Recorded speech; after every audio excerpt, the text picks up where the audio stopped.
আল্লাহর নবী তখন বলে, হায় আমার উম্মত, আমার 23টা বছরের দিবানিশির এই মেহনতের কোনো কদর করলি না? 23 বছরের আমার এত কষ্টের কোনো কদর হলো না?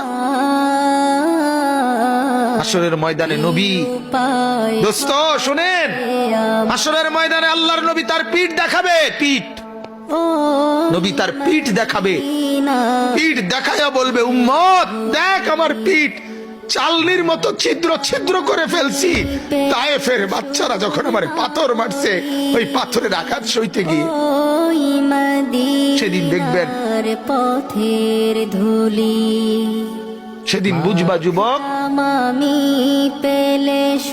নওজোয়ান, তোমার জন্য কাঁদার কেউ নাই, তোমাদের জন্য ভাবার কেউ নাই। মা বাপ ছেড়ে দিছে তোমারে, যা বাবা নষ্ট হয়ে যা।